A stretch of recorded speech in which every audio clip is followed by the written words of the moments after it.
నమస్తే, welcome to news 9 TV Telugu. క్షణం క్షణం మారుతున్న సమాజంలో తాజా విశేషాలను వేగంగా మీ ముందుకు తీసుకొస్తుంది ఈ స్పెషల్ బులెటిన్. ఇక ఆలస్యం చేయకుండా వార్తల్లోకి వెళ్దాం. అధికారుల అహంకారం, సర్పంచ్ల ఆత్మ గౌరవంపై దెబ్బ. ప్రజాస్వామ్యంలో ప్రజల చేత ఎన్నుకోబడ్డ ప్రజా ప్రతినిధులకే గౌరవం లేదా?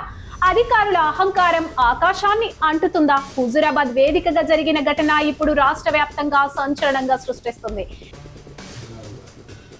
గత 2 రోజుల కిందటి నుండి హుజూరాబాద్ మండలంలో సింగాపూర్ కిడ్స్ కాలేజీలో సర్పంచులకు హుజూరాబాద్ నియోజకవర్గానికి సంబంధించిన సర్పంచులకు శిక్షణ తరగతులు నిర్వహించడం జరిగింది. అందులో భాగంగా దానికి ముఖ్య అతిథిగా జిల్లాకు సంబంధించిన డిపిఓ గారు కొంతమంది అధికారులు హాజరు కావడం జరిగింది. దాన్ని ఉద్దేశించి సర్పంచులు అందరూ కూడా దాదాపు ఒక 60 నుండి 70 మంది సర్పంచులను, మహిళా సోదరులు సర్పంచులను, పురుషుల సర్పంచులను, ఎస్సీ ఎస్టీ బీసీ మైనార్టీ సర్పంచులను నిలబెట్టి వీరు కూర్చొని ఫోటో దిగడం చాలా సిగ్గుచోటు. వాళ్ళందరినీ కూడా సర్పంచులను రాజ్యాంగబద్ధంగా అగౌరవించినట్టు అవుతుందని, దీని వెనువెంటనే జిల్లాకు సంబంధించిన డిపిఓ గారిని సస్పెండ్ చేయాలని, ఆ కూర్చున్న అధికారులను కూడా సస్పెండ్ చేయాలని డిమాండ్ చేస్తున్నాం. ఎందుకనంటే సర్పంచులు అనేది వందల మంది ప్రజలు ఓట్లేస్తే వాళ్ళ అభిమానం పొంది ఓట్లేస్తే రాజ్యాంగబద్ధంగా గెలుపొందిన వారు నీ కింద అసిస్టెంట్లు కాదు. మీరందరూ కూడా డిపిఓ కానీ ఎంపీడీఓలు కానీ వీరందరూ కూడా వారికి సంబంధించిన సర్పంచులకు సంబంధించిన స్టాఫ్, వారి కింద మీరు పనిచేయాలి కానీ మీ కింద సర్పంచులు పనిచేయరు. ఎందుకంటే వాళ్ళు ఎన్నో ఆశలతో ఎన్నో వాటితోటి మీకు అక్కడికి ట్రైనింగ్ క్యాంపుకి వస్తే కొత్త వారిని నిలబెట్టి మీరు ఒక నేరస్తుల్లాగా, లేకుంటే ఒక చిన్న పిల్లలకు ఒక స్కూల్ పిల్లల్లాగా వెనుక నిలబెట్టి ఫోటో తీయడం చాలా బాధాకరం. వెంటనే దీంట్లో సంబంధించిన డిపిఓ జగదీశ్వర్, డిఎల్పిఓ శ్రీనివాస్ గారు, ఎంపీడీఓ సైదాపూర్ యాదగిరి గారు, ఎంపీడీఓ రాజేశ్వరరావు ఇల్లంతగుంట గారు, ఎంపీఓ సురేందర్ వీణవంక, సెక్రటరీ రేవంత్ రెడ్డి, స్వచ్ఛ భారత్ రమేష్, వీళ్ళందరూ కూడా దాదాపు 7 అధికారులు దీనిలో కూర్చుండి వీళ్ళని నిలబెట్టడం జరిగింది. దీని మీద వెంటనే ఈ అధికారులను మొత్తం కూర్చున్న 7 కూడా సస్పెండ్ చేయాలని డిమాండ్ చేస్తున్నాం. దీని మీద ఈ పంచాయతీరాజ్కు సంబంధించిన అధికారుల మీద వెంటనే మేము పంచాయతీరాజ్ సంబంధించిన మినిస్టర్ సీతక్క గారికి ఫిర్యాదు చేస్తాం. దీన్ని మా మహిళా సోదరులు ఎస్సీ ఎస్టీ బీసీ మైనార్టీ సర్పంచులను అవమానించినందుకు దీనిపై మేము మహిళా కమిషన్ కూడా మేము ఫిర్యాదు చేస్తాం. నేరెళ్ల శారద గారికి కూడా ఫిర్యాదు చేస్తాం. వీరిని అందరినీ కూడా డిపిఓ, డిఎల్పిఓ ఉన్న ఎంపీఓలు దీనిలో కూర్చున్న వారిని అందరినీ, మా సర్పంచులను ఎస్సీ ఎస్టీ బీసీ మైనార్టీ సర్పంచులను అవమానించి, మా మహిళా సోదరుల సర్పంచులను అవమానించినందుకు సస్పెండ్ చేసేంత వరకు మేము ఈ పోరాటం కొనసాగిస్తాం. అవసరం అని అనుకుంటే లీగల్గా వీళ్ళందరి పైన కూడా, మా వాళ్ళు రాజ్యాంగబద్ధంగా ఎన్నికైనరు కాబట్టి వీళ్ళందరి పైన కూడా కేసులేసి ఈ పోరాటం కొనసాగుతుంది. మినిస్టర్కు సంబంధించిన మినిస్టర్కు, మహిళా కమిషన్కు ఫిర్యాదు చేస్తాం. త్వరలో వీరి మీద పోరాటం కొనసాగిస్తామని ఈ సందర్భంగా డిమాండ్ చేస్తున్నాం. జిల్లా అధికారులు, కలెక్టర్ గారు వెంటనే ఈ ఇష్యూను చాలా సీరియస్గా తీసుకొని సస్పెండ్ చేయాలని, ఎందుకంటే అందరికీ కూడా అవమానించడం జరిగింది. ఇది ఒక చిన్న పిల్లలుగా, లేకుంటే పోలీసులు ప్రెస్ మీట్ పెడితే ఒక నేరస్తులుగా వెనుక నిలబెట్టి ఫోటో తీయడం చాలా సిగ్గుచేటు, చాలా బాధాకరం. కనీసం డిపిఓకు కనీసం మ్యానర్స్ లేదు, కనీసం నిన్ను ఏమనాలో కూడా మాకు అర్థం కావడం లేదు. డిఎల్పిఓ కూడా నిన్ను ఏమనాలో కూడా మాకు అర్థం కావడం లేదు. అంటే మా సర్పంచులు మీకు గంత చులకన కనబడుతున్నారా? దీనిపైన ఎంతటికైనా మేము పోరాటం చేస్తామని ఈ సందర్భంగా తెలియజేస్తూ, వీరిని కలెక్టర్ గారు వెంటనే సస్పెండ్ చేయాలని, ఈ ఫోటోలో ఎవరైతే కూర్చున్న అధికారులందరినీ కూడా సస్పెండ్ చేయాలని కలెక్టర్ గారిని డిమాండ్ చేస్తున్నాం. శిక్షణ ఇవ్వాల్సిన అధికారులే సర్పంచ్లకు కించపరిచేలా వ్యవహరించడంపై ఆగ్రహ జ్వాలలు ఎగసిపడుతున్నాయి. డిపిఓ జగదీశ్వర్, డిఎల్పిఓ శ్రీనివాసుల తీరుపై టీపీసీసీ నేత తిప్పారపు సంపత్ నిప్పులు చెరిగి. దీనికి సంబంధించిన పూర్తి వివరాల్లోకి వెళ్తే, హుజూరాబాద్ మండలం సింగాపూర్ కిడ్స్ కాలేజ్, సైదాపూర్, వీణవంక మండలాల 53 మంది నూతన సర్పంచ్లకు నిర్వహిస్తున్న జనరల్ ఓరియంటేషన్ శిక్షణ. ఇక శిక్షణ పేరుతో సర్పంచ్లను అధికారులు అనుమానించారని ఆరోపణ. అధికారుల సస్పెన్షన్స్ మరియు రక్షణ క్షమాపణ. అధికార గర్వమా లేక ప్రజాప్రతినిధులంటే లెక్కలేనితనమా? హుజూరాబాద్ లో అధికారుల తీరు చూస్తుంటే ఇదే అనిపిస్తుంది. జనరల్ ఓరియంటేషన్ క్లాసుల కోసం వచ్చిన 53 మంది నూతన సర్పంచ్లను డిపిఓ జగదీశ్వర్, డిఎల్పిఓ శ్రీనివాస్ కించపరిచారనే ఆరోపణలు వెల్లువెత్తుతున్నాయి. ముఖ్యంగా ఎస్సీ, ఎస్టీ, బీసీ, మైనార్టీ వర్గాలకు చెందిన సర్పంచ్లను లక్ష్యంగా చేసుకుని అవమానకరంగా మాట్లాడడం ఇప్పుడు పెద్ద దుమారాన్ని రేపుతుంది. దీనిపై TPCC SC department atrocity state incharge Thipparapu Sampath తీవ్ర స్థాయిలో ధ్వజమెత్తారు. అధికారుల తీరు ప్రజాస్వామ్యానికి గొడ్డలి పెట్టు అని ఆయన మండిపడ్డారు.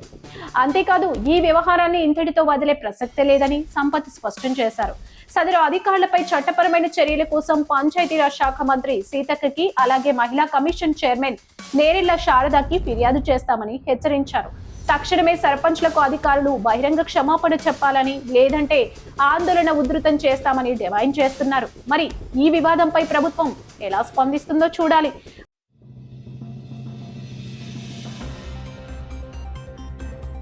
చిన్నారి పునర్వికకు ప్రాణదానం, లోకేష్ అభయం. మనిషికి ఆపద వస్తే తోటి మనిషి స్పందిస్తాడు, కానీ ఒక పసి ప్రాణం నిలవాలంటే కోట్లాది రూపాయలు కావాలన్నప్పుడు ఆ తల్లిదండ్రుల గుండె ఎంతలా తల్లడిల్లిపోతుంది మనం ఊహించలేం.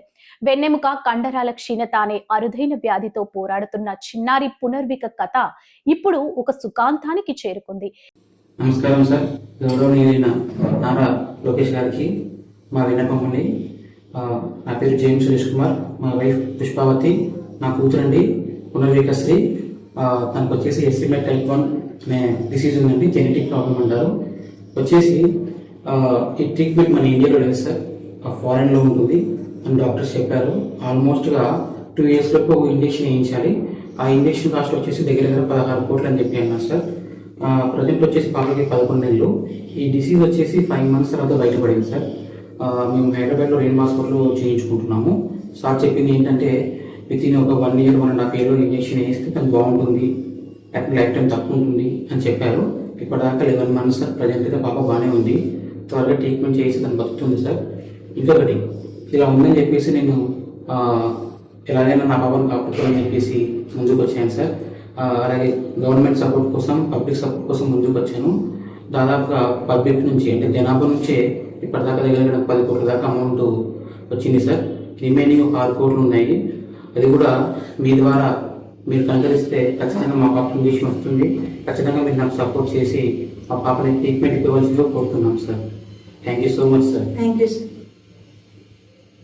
చావుతో పోరాడుతున్న ఆ పసిమొగ్గను కాపాడుకోవడానికి ఒకవైపు దాతల ఉదారత, మరోవైపు రాజకీయ నాయకుడి పెద్ద మనసు వెరసి నేడు పునర్విక జీవితంలో వెలుగులు నిండబోతున్నాయి. పునర్విక ప్రాణం నిలవాలంటే వేయాల్సిన ఆ ఇంజెక్షన్ ఖరీదు అక్షరాల 16 కోట్ల రూపాయలు. సామాన్య మధ్యతరగతి కుటుంబానికి అది అందని ద్రాక్ష. కొన్నంత కష్టాన్ని తలకెత్తుకున్న ఆ తల్లిదండ్రులు కన్నీళ్లతో లోకాన్ని సాయం కోరారు. ఆ పిలుపుకు స్పందించిన అశేష జనవాహిని దాతలు తమ వంతుగా దాదాపుగా 10 కోట్ల రూపాయల వరకు పోగు చేశారు. కానీ ఇంకా 6 కోట్ల రూపాయల కొరత. సమయం మించిపోతుంది. ఆశలు ఆవిరవుతున్న తరుణంలో ఒక అద్భుతం జరిగింది. చిన్నారి పరిస్థితి తెలుసుకున్న తెలుగుదేశం పార్టీ జాతీయ ప్రధాన కార్యదర్శి నారా లోకేష్ వెంటనే స్పందించారు.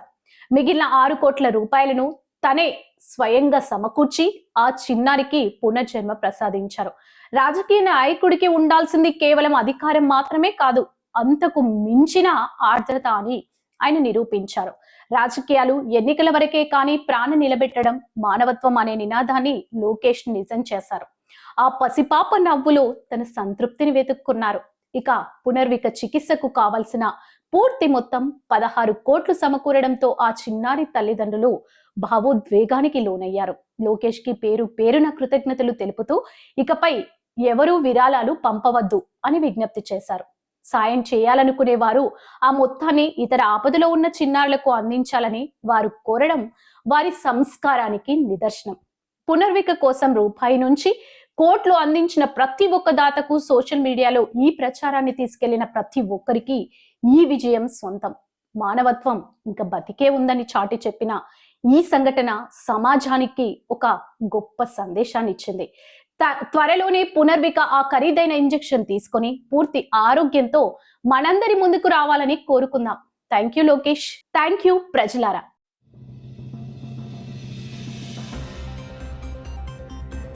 మల్లికార్జున ముత్య భాగోతం. నేటి ప్రధాన వార్తల్లో ఒక విస్తుపోయే నిజం, సమాజం తలదించుకునే ఘటన. భక్తిని అడ్డం పెట్టుకొని తనను తాను సాక్షాత్తు దేవుడిని అని ప్రకటించుకున్న ఒక వ్యక్తి అసలు స్వరూపం బయటపడింది.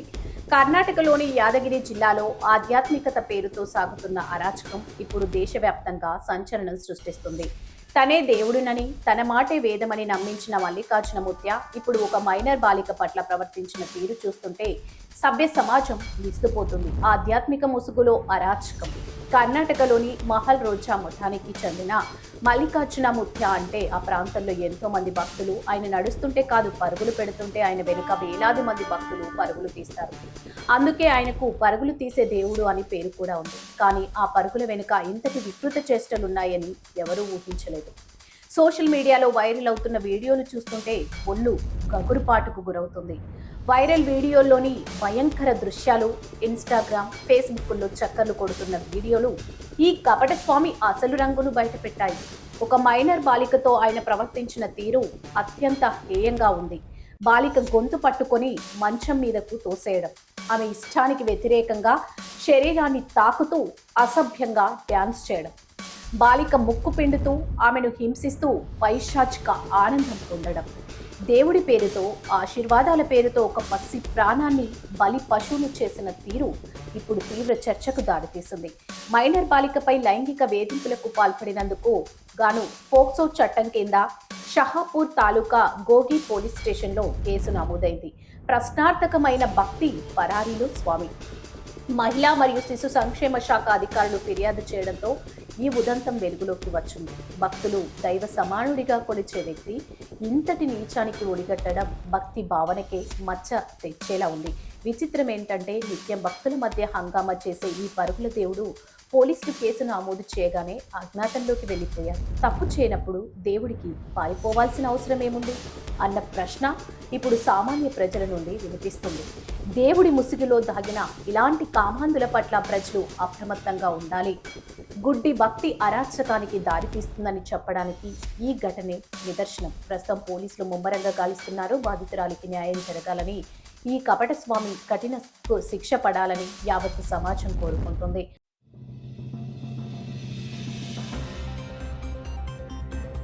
తెలంగాణలో స్వాగతం. తెలంగాణలో హిందువులకు రక్షణేది? కాంగ్రెస్ పాలనలో దేవాలయాలు, హిందూ ధర్మం ప్రమాదంలో పడిందా? ప్రస్తుతం రాష్ట్రంలో జరుగుతున్న పరిణామాలు చూస్తుంటే మనం పాకిస్తాన్, బంగ్లాదేశ్ల వైపు వెళ్తున్నామా? ఇవి ఇప్పుడు బజరంగ్ దళ్ తెలంగాణ సర్కార్ని సూటిగా అడుగుతున్న ప్రశ్న. నేడు కోటిలోని విశ్వ హిందూ పరిషత్ కార్యాలయంలో జరిగిన విలేకరుల సమావేశంలో బజరంగ్ దళ్ ప్రాంత కన్వీనర్ బొందా శ్రీకాంత్ సంచలన వ్యాఖ్యలు చేశారు. జై శ్రీరామ్. ఈరోజు ప్రెస్ మీట్ పెట్టడానికి ముఖ్యమైన కారణము రాష్ట్రంలో జరుగుతున్నటువంటి హిందువులపై దాడులు. ఎక్కడ చూసినా కూడా గోరక్షకులు, హిందువులు కనిపిస్తే చాలు రేవంత్ రెడ్డి సర్కార్కి ఏం కనిపిస్తుందో అర్థమైతలేదు. రజాకార్ల మూమెంట్ తీసుకొస్తున్నట్టుగా ఉంది. అంటే రజాకార్లు ఏ విధంగానైతే హిందువులపైన టార్చర్ చేసినారో, హిందువులను ఏ విధంగానైతే ఇబ్బంది పెడుతున్నారో ఆ విధంగా ఉన్న దుస్థితి ఈరోజు కనిపిస్తుంది. దేవాలయాలపై చూస్తున్నాం. ఈయన ఎప్పుడైతే గద్దెనెక్కినాడో అక్కడి నుంచి మొదలెడితే ఇప్పటి వరకు దేవాలయాలపైన దాడులు జరుగుతూనే ఉన్నాయి. యాక్షన్ ఏమైనా తీసుకుంటున్నాడంటే ఏం లేదు. అదే గోరక్ష చేస్తున్నటువంటి కార్యకర్తలపై మాత్రము అంటే ఆవును కాపాడేటోని మీద వెంటనే నాన్ అవైలబుల్ కేసులు, వాడిని రాకుండా నానా రకాల టార్చర్లు, లిఫ్టింగ్లు ఇవన్నీ చేస్తూ కథ నడిపిస్తున్నాడు. సరే పోనీ సామాన్య హిందూ కార్యకర్త రోడ్డు మీద నడుస్తూ జై శ్రీరామ్ అనే పాట పెట్టుకున్నా దానికి కూడా ఇబ్బంది కలుగుతుంది. అంటే మేము ఎక్కడున్నాము? సిరియాలో ఉన్నామా, పాకిస్తాన్లో ఉన్నామా, బంగ్లాదేశ్లో ఉన్నామా, ఎక్కడున్నామా? అలా ఇక్కడ రేవంత్ రెడ్డి, నువ్వు మేము ఓట్లేస్తే గెలిచినటువంటి వ్యక్తివి, నీకు ఇంత కూడా సోయిగిన ఏం లేదా? నువ్వు రాష్ట్ర ముఖ్యమంత్రివి, అలాగే రాష్ట్ర హోంశాఖ మంత్రివి, నీకు అందరినీ సమానంగా చూడాలని చెప్పేసి ఏదైతే ప్రమాణం తీసుకున్నావో ఆ ప్రమాణాన్ని మర్చిపోయినావా? ఓన్లీ ఒక అజెండా, ఒక వర్గానికి కొమ్ము కాస్తావా? మేము ఈ రాష్ట్రానికి చెందిన వాళ్ళం కాదా? మేమేమన్నా సిరియాకి లేకపోతే ఇంకెక్కడన్నా దేశాలకు చెందిన వాళ్ళమా? హిందువులపై ఇంతగా ఘోరమైన దాడులు జరుగుతుంటే నువ్వు ఎందుకు స్పందిస్తలేవు? అలాగే పోలీస్ శాఖ కూడా ఏం చేస్తుంది అంటే మీరేమో జీతాలు తీసుకొని న్యాయపరమైన కాన్స్టిట్యూషన్గా ఏవైతే చట్టాలు ఉన్నాయో వాటిని అమలు చేసే చేత కాదు మీకు.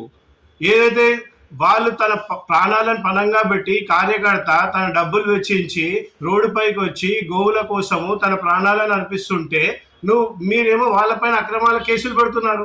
నిన్నటికి నిన్న సిద్దిపేటలో 3 టౌన్ సిఐ ఇష్టం ఉన్నట్టు కార్యకర్తల మీద దుర్భాషలు మాట్లాడడము.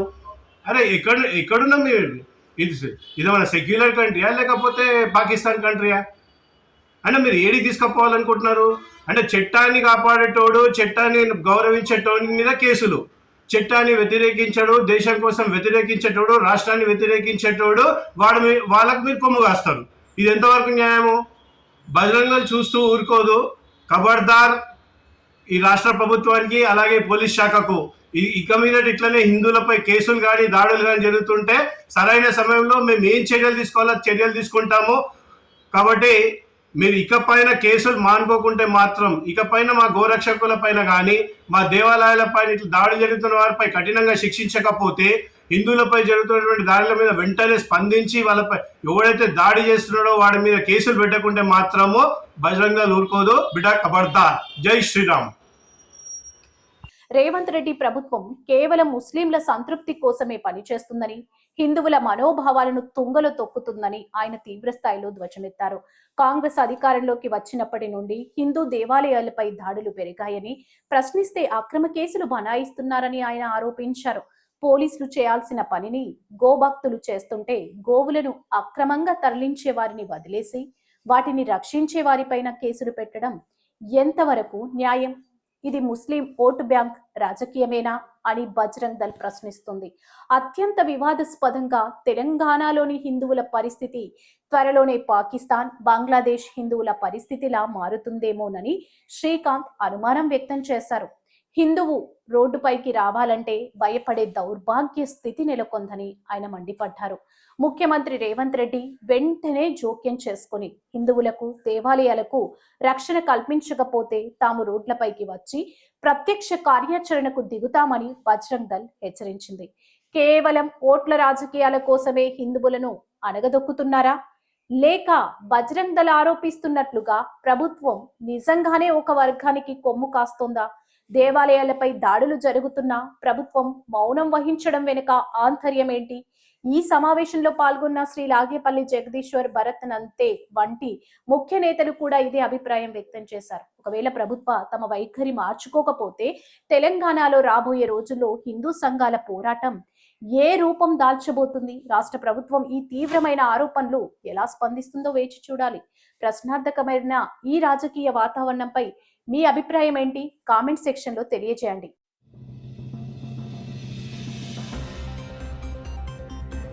మూసీ సుందరీకరణ, మధు పార్క్ వివాదం.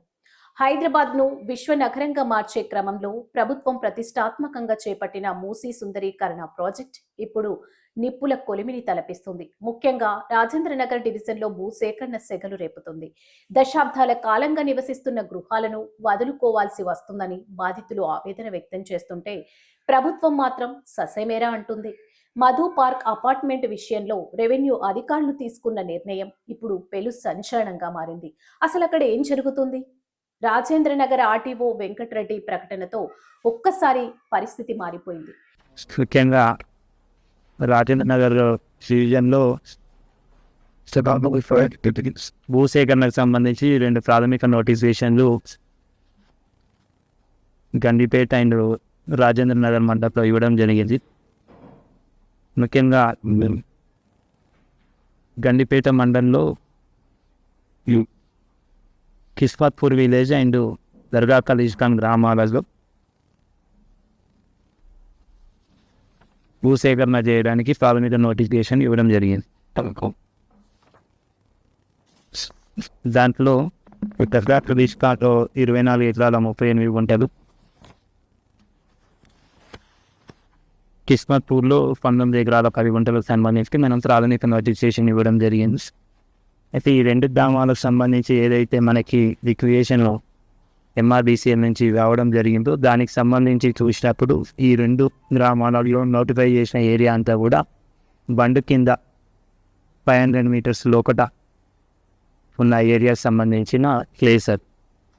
So as per existing rules ప్రకారము బండి కింద 500 మీటర్ల లోపు కన్స్ట్రక్షన్స్ ప్రొహిబిటెడ్ ఏరియా అది. భవిష్యత్తులో కానీ ఇప్పుడున్న రూల్స్ ప్రకారం కానీ అక్కడ ఎలాంటి నిర్మాణాలు చేయడానికి అవకాశం లేదు. సో ఇటువంటి భూమిని భూసేకరణ చేసి ఆ భూమిని కోల్పోతున్న రైతులకు కూడా మెరుగైన నష్టపరిహారం చెల్లించి తీసుకోవడానికి ప్రభుత్వము ఏదైతే స్టేట్ సుందరీకరణలో భాగంగా ఈ యొక్క భూసేకరణ కార్యక్రమాన్ని చేపట్టడం జరిగింది. అందులో ముఖ్యంగా ఏదైతే 500 మీటర్ల లోబడి ఈ యొక్క నిర్మాణాలకు అనుమతి లేని ప్రాంతం ఏదైతే ఉందో ఆ ప్రాంతానికి సంబంధించి మనము బండి కింద, ముఖ్యంగా ఈ బండి కింద 500 మీటర్ల లోపు కన్స్ట్రక్షన్ అవకాశం లేదు. సో దానికి సంబంధించి ఆ భూమిని సేకరించడానికి మనము భూసేకరణ ప్రక్రియను చేపట్టడం జరిగింది. అంతేకాకుండా ఎగ్జిస్టింగ్ నిబంధన ప్రకారం ఏదైతే ఉందో మూసీ రివర్ కానీ ఈసా రివర్ కానీ 50 మీటర్ల బఫర్ జోన్ వరకు మాత్రమే మనము భూసేకరణ చేయడానికి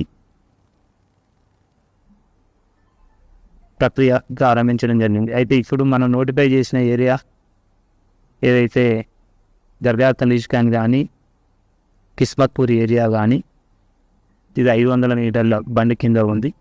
ఇది కింద 500 మీటర్స్లో ఉంది. ఇది కన్స్ట్రక్షన్కి అవకాశం లేదు. అంతేకాకుండా మనము బండ్లగూడ జాగీర్ అలాగే ఉప్పర్పల్లి హైదర్గూడలో కూడా మనము ఒక 42 ఎకరాలకి ప్రాథమిక నోటిఫికేషన్ ఇవ్వడం జరిగింది. ముఖ్యంగా దీంట్లో బండ్లగూడ జాగీర్కి సంబంధించి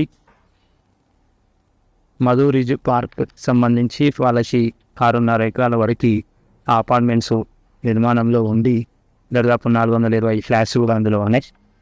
దానికి సంబంధించి వెరిఫై చేసినప్పుడు దాదాపు వారికి ఉన్న 6.5 ఎకరాలలో 2.5 ఎకరాల కైవరి కూడా 50 మీటర్ బఫర్ జోన్లో వస్తుంది. దాదాపు 30-40% ఫ్లాట్స్ బఫర్ జోన్లో ఉన్నాయి. అయితే గతంలో వారు కన్స్ట్రక్షన్ చేసినప్పుడు అనుమతుల మేరకే కన్స్ట్రక్షన్ చేసి దాంట్లో నిర్మాణం కంప్లీట్ చేసినామని చెప్పేసి చెప్పడం జరిగింది. ఆ రోజుల్లో అనుమతులు కూడా తీస్తున్నామని కూడా చెప్పడం జరిగింది. అయినప్పటికీ ప్రభుత్వము బఫర్ జోన్లో ఉన్నాయని కానీ ఇతరత్ర నిబంధనలకు విరుద్ధంగా ఉన్నాయని కానీ ఎక్కడ కూడా ప్రభుత్వం తరపున ఇబ్బంది పెట్టడం లేదు. బఫర్ జోన్లో ఉన్నప్పటికీ కూడా పూర్తి స్థాయి నష్టపరిహారం చెల్లించే భూసేకరణ నిబంధనల ప్రకారం నష్టపరిహారం చెల్లించే నిజంగా ఇక్కడ మూసీ రివర్ ఈసా రివర్ కలిసే ప్రాంతం. సో అక్కడ ఈ అపార్ట్మెంట్ చూసినప్పుడు 50 మీటర్ బఫర్ జోన్లో ఒక 40% ఫ్లాట్స్ 2.5 ఎకరాల వరకు ఆ బఫర్ జోన్లో వస్తుంది. అయితే భవిష్యత్తులో నదీ సుందరీకరణ చేసినప్పుడు ఆ 50 metre buffer zone compulsory requirement ఉంటుంది. మిగతా వాళ్ళ ప్లేస్ ఏదైతే ఉందో అన్న కన్స్ట్రక్షన్స్ ఉన్నాయి కాబట్టి వారికి ఇబ్బంది లేకుండా ఆ 50 మీటర్ బఫర్ జోన్తో పాటు మిగతాది కూడా భూసేకరణ చేసి మార్కెట్ రేట్ ప్రకారం మెరుగైన మార్కెట్ రేట్ ప్రకారం చెల్లించి ముఖ్యంగా వారి ఆమోదిత మేరకే వాళ్ళతో నెగోషియేట్ చేసి ఆ యొక్క నష్టపరిహారము చెల్లించి తీసుకోవాలనేది ప్రభుత్వ ప్రధాన ఉద్దేశం.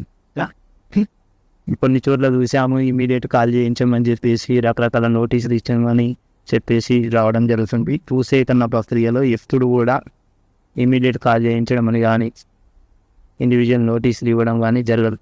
ప్రక్రియ ప్రారంభం మాత్రమే అయ్యింది. దాన్ని దశల వారీగా గ్రామ సభలు ఉంటాయి. ఆ తర్వాత ఇండివిజువల్గా దాన్ని సర్వే చేయడం జరుగుతుంది. సర్వే చేసిన తర్వాత అసలైన ఓనర్లు ఎవరు అనే వివరాలు కూడా సేకరించడం జరుగుతుంది. సేకరించిన తర్వాత ల్యాండ్ ఎక్విజిషన్లో భాగంగా నెగోషియేషన్స్ చేసి ఎవరైతే ఓనర్ ఉన్నారో ఆ ఓనర్కి భూసేకరణ అధికారులకు అంటే ప్రభుత్వానికి మధ్య నెగోషియేషన్ చేసిన తర్వాత నష్టపరిహారం చెల్లించిన తర్వాత పూర్తి స్థాయిలో ల్యాండ్ ఎక్విజిషన్ ప్రక్రియ కంప్లీట్ అయిన తర్వాతనే మనము ఏదైనా వెకేట్ చేయించడానికి అవకాశం ఉంటుంది. కాబట్టి ఇక్కడ భూసేకరణ నిబంధనల ప్రకారము ఈ యొక్క భూసేకరణ విషయాన్ని ఈరోజు ముఖ్యంగా ఏదైతే మధు పార్క్ రిడ్జ్ అపార్ట్మెంట్ ఏదైతే ఉందో వారి ప్రతినిధులు కూడా ఈరోజు రావడం జరిగింది. ఈ భూసేకరణకు సంబంధించిన విషయాలన్నింటిని కూడా వారి మీద బ్రీఫ్ చేయడం జరిగింది.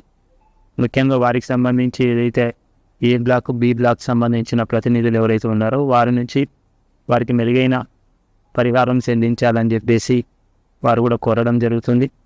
వారు ఈరోజు కలిసిన విషయాన్ని కూడా వాళ్ళ రెసిడెన్సీ అందరూ కూడా జనరల్ బాడీ మీటింగ్ పెట్టుకొని ఈరోజు జరిగిన విషయాలన్నింటినీ కూడా వారికి కూడా బ్రీఫ్ చేసి వారు కూడా గ్రామసభ పెట్టమని కోరడం జరుగుతూ ఉంది. దశలో ఏదైతే భూసేకరణ ప్రక్రియలో భాగంగా గ్రామసభ కూడా పెట్టి అన్ని అంశాలు కూడా వారితో చర్చించడం జరుగుతుంది. ముఖ్యంగా ఎక్కడ కూడా మూసీకి సంబంధించి 50 మీటర్ల బఫర్ జోన్ వరకు మాత్రమే తీసుకోవడం జరుగుతుంది. అది కూడా కన్స్ట్రక్షన్స్ ఒకవేళ ఉంటే కన్స్ట్రక్షన్స్ సంబంధించిన నష్టపరిహారం చెల్లించిన తర్వాత మాత్రమే మనము భూసేకరణ భూమి తీసుకోవడం జరుగుతుంది. కాబట్టి 1 కిలోమీటర్ దూరం కానీ లేకపోతే భూసేకరణ 50 మీటర్ల అవతల నివాస గృహాలు ఉన్నాయని చెప్పేసి తీసుకోవడం జరగదు. 50 మీటర్ల బఫర్ జోన్ వరకు మనము తీసుకోవడం జరుగుతుంది. దానిలో భాగంగా భూసేకరణ నిబంధనల ప్రకారం జరిచి భూమి తీసుకోవడం జరుగుతుంది. కాబట్టి మీ అందరి ద్వారా తెలియజేసేది ఏంటంటే ఎవ్వరికి కూడా భూసేకరణ ప్రక్రియలో ఇబ్బంది లేకుండా మెరుగైన నష్టపరిహారము చెల్లించి ఇదంతా కూడా ఎవరైతే భూమిని కోల్పోతున్నారో వారందరికీ కూడా పలుమార్లు మీటింగ్ జరిపి వారి ఆమోదయోగ్యం మేరకే భూసేకరణ ప్రక్రియ చేయడం జరుగుతుంది. భూసేకరణలో నష్టపరిహారం నిర్ధారించే క్రమంలో కూడా పారదర్శకంగా ప్రభుత్వ నిబంధనలు వారి ముందు ఉంచి వారితో చర్చలు జరిపి ఆ చర్చల ప్రక్రియ అంతా కూడా ప్రభుత్వానికి నివేదించి ప్రభుత్వ పెద్దల దృష్టికి తీసుకెళ్ళి నష్టపరిహారం అనేది ఫైనలైజ్ చేసేసి ఆ యొక్క ప్రాసెస్లో భాగంగా ముందుకు పోతాం తప్పి ఇమీడియట్ తీసుకోవడం అనేది జరగదు.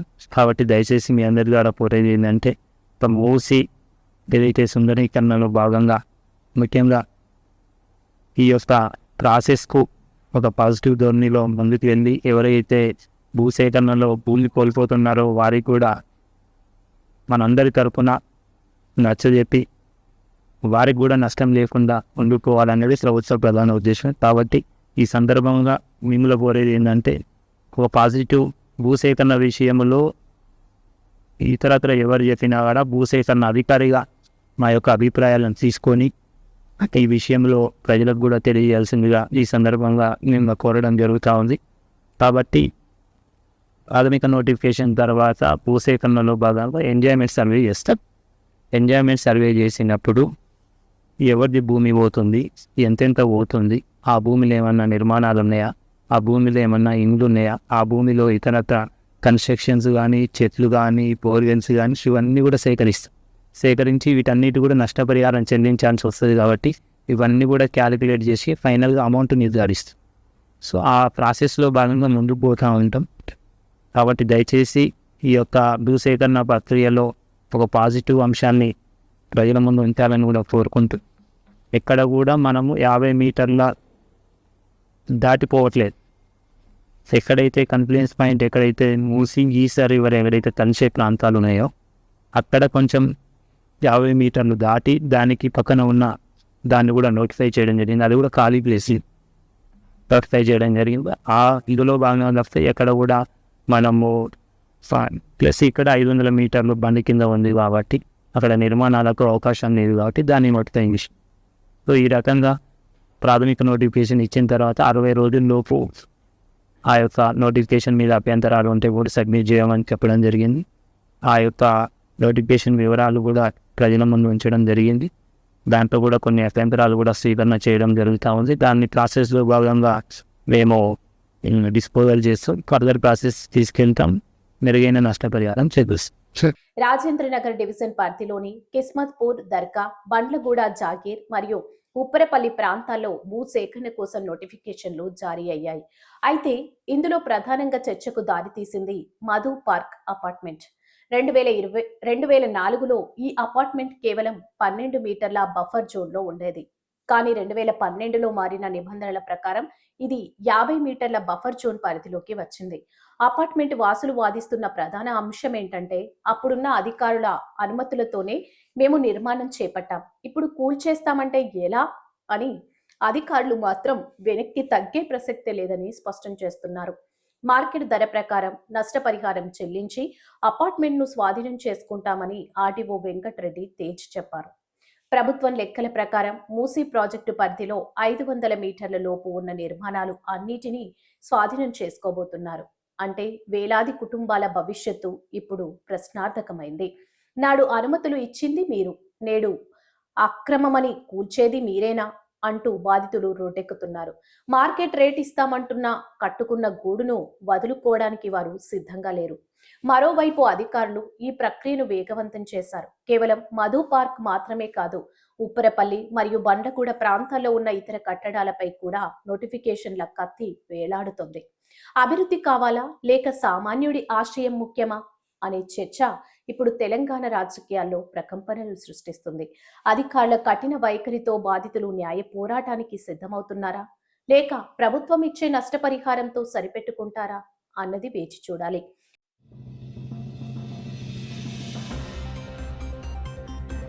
భారీ గంజాయి గుట్టురట్టు. తెలుగు రాష్ట్రాల్లో డ్రగ్స్ మాఫియా నెట్వర్క్ వేళ్లను అంటుకుంటోంది. చదువుల తల్లి నియమమైన కాలేజ్ క్యాంపస్ టార్గెట్ చేస్తూ సామ్రాజ్యం విస్తరిస్తుంది అంటే అవునని సమాధానాలు వినిపిస్తున్నాయి. తాజాగా ఆంధ్రప్రదేశ్ సరిహద్దు ప్రాంతాల్లో పోలీసులు చేపట్టిన భారీ ఆపరేషన్ రాష్ట్ర వ్యాప్తంగా సంచలనం సృష్టిస్తుంది. దాదాపు 200 కోట్ల రూపాయల విలువైన లిక్విడ్ గంజాయిని పోలీసులు స్వాధీనం చేసుకున్నారు. ఏపీ సరిహద్దులోని ఒడిశా కోరాపుట్ జిల్లా నందాపూర్ పోలీస్ స్టేషన్ పరిధిలో జరిగిన మెరుపు దాడి 2 వేర్వేరు ప్రాంతాల్లో పోలీసులు నిఘా ఉంచి అత్యంత వ్యూహాత్మకంగా ఆపరేషన్ నిర్వహించారు. ఈ దాడిలో 4 నిందితులను పోలీసులు అదుపులోకి తీసుకున్నారు. పట్టుబడ్డ సొత్తు లిక్విడ్ గంజాయి విలువ సుమారు 200 కోట్లు. నందాపూర్ కోరాపుట్ జిల్లాలో ఏపీ ఒడిశా సరిహద్దు. అరెస్టులు 4 ప్రధాన నిందితులు. పెద్ద గుట్టురట్టు. కాలేజీ లింకులేంటి? అయితే ఈ పట్టివేత వెనుక ఒక భయంకరమైన కోణం దాగి ఉందని పోలీసులు అనుమానిస్తున్నారు. మొన్నటికి మొన్న ఆంధ్రప్రదేశ్లో ఒక ప్రముఖ కాలేజీలో గంజాయి కలకలం రేపిన సంగతి తెలిసిందే. విద్యార్థుల బ్యాగుల్లో, హాస్టల్ గదుల్లో గంజాయి ప్యాకెట్లు దొరకడం రాష్ట్ర వ్యాప్తంగా చర్చనీయాంశమైంది. ఆ కేసును లోతుగా విచారిస్తున్న పోలీసులకు ఈ భారీ స్మగ్లింగ్ నెట్వర్క్ సమాచారం అందించినట్లు తెలుస్తుంది. అవును, మీరు వింటుంది నిజం. ఆనాడు కాలేజీలో పట్టుబడ్డ చిన్నపాటి గంజాయికి నేడు సరిహద్దులో దొరికిన ఈ 200 కోట్ల లిక్విడ్ గంజాయికి బలమైన సంబంధం ఉన్నట్లు సంకేతాలు అందుతున్నాయి. కాలేజీ విద్యార్థులను ఏజెంట్లుగా మార్చుకొని వారి ద్వారా ఇతర విద్యార్థులకు ఈ మత్తును చేరవేసే ఒక పెద్ద గొలుసుకట్టు ముఠాను పోలీసులు గుర్తించారు. సాధారణ గంజాయి కంటే ఈ లిక్విడ్ గంజాయి రవాణా చేయడం సులభం. పైగా దీని మత్తు చాలా ఎక్కువ. అందుకే దీనిని హై ఎండ్ మార్కెట్కి ప్రవేశపెట్టేందుకు ఈ ముఠా ప్రయత్నిస్తుంది. ముఖ్యంగా నగరంలోని కార్పొరేట్ విద్యా సంస్థలను ఈ మాఫియా గురిపెట్టింది. నిందితులను విచారిస్తే ఇంకా ఎంతమంది రాజకీయ నేతలు లేదా బడాబాబుల హస్తం ఇందులో ఉందనేది బయటపడనుంది. ప్రస్తుతం 4 నిందితులను రహస్య ప్రాంతంలో విచారిస్తున్నారు. ఏపీ సరిహద్దు దాటి ఈ మత్తు ద్రవం ఎక్కడికి వెళ్ళాయి, ఏ కాలేజీలకు సరఫరా కావాలి అనే వివరాలపై పోలీసులు కూపిలాగుతున్నారు. ఈ భారీ పట్టివేతతో రాష్ట్రంలో మత్తు నెట్వర్క్ వెన్ను విరిచినట్లయిందని విశ్లేషకులు భావిస్తున్నారు.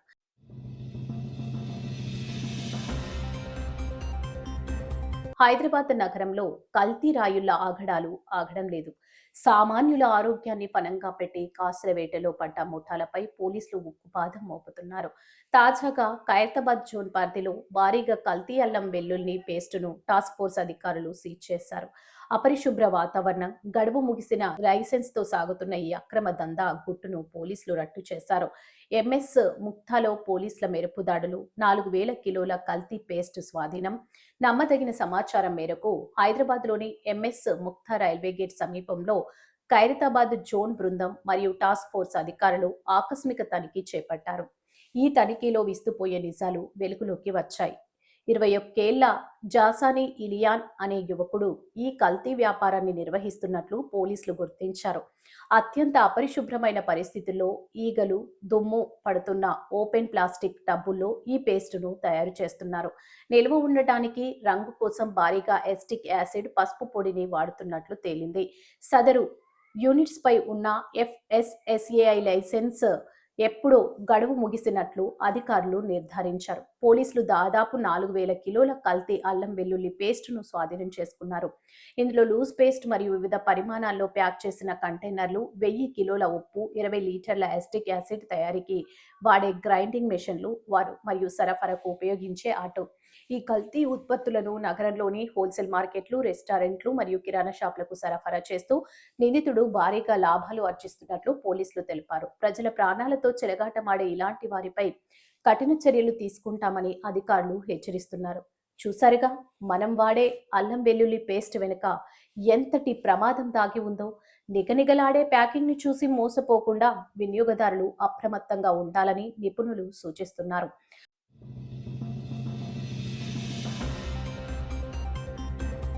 భీమన్న సన్నిధిలో క్యారీ బ్యాగ్ దందా. దక్షిణ కాశీగా పేరుగాంచిన వేములవాడ రాజన్న అనుబంధ ఆలయం ఆ భీమేశ్వరుడి సన్నిధిలో భక్తి ముసుగులో భారీ దోపిడీ జరుగుతుంది. భక్తుల నమ్మకాన్ని కొందరు ప్రైవేటు వ్యక్తుల సొమ్ము చేసుకుంటుంటే రక్షణగా ఉండాల్సిన వారే భక్షకులుగా మారుతున్నారనే ఆరోపణలు వెల్లువెత్తుతున్నాయి. అధికారుల కళ్ళు గప్పి కాదు, అధికారుల కళ్ళ ముందే ఈ అక్రమ దందా సాగుతుండడం ఇప్పుడు సంచలనంగా మారింది. వేములవాడ భీమేశ్వర ఆలయ లడ్డూ కౌంటర్ ఇప్పుడు అక్రమార్కులకు అడ్డాగా మారింది. అక్కడ ప్రసాదం కొన్నా భక్తులకు ఆలయ అధికారులు క్యారీ బ్యాగ్లు అందుబాటులో ఉంచాల్సింది పోయి ప్రైవేటు వ్యక్తులకు అప్పనంగా దోచిపెడుతున్నారు. షాపింగ్ మాల్లో పనిచేసే వ్యక్తులు, మరికొందరు మహిళలు గ్యాంగులుగా ఏర్పడి భక్తులను నిలువు దోపిడీ చేస్తున్నారు. ఇక్కడ విస్తుపోయే నిజమేంటంటే, భక్తులకు భద్రత కల్పించాల్సిన ఎస్పీఎఫ్ మరియు హోంగార్డులే ఈ దందా వెనుక ఉన్నారనే ఆరోపణలు వస్తున్నాయి. మమ్మల్ని హోంగార్డులే అమ్ముకోమన్నారు, వాళ్లకు వాటా ఇస్తున్నాం అని అక్కడి మహిళలు బహిరంగంగా చెబుతున్నారంటే పరిస్థితి ఎంత దారుణంగా ఉందో అర్థం చేసుకోవచ్చు.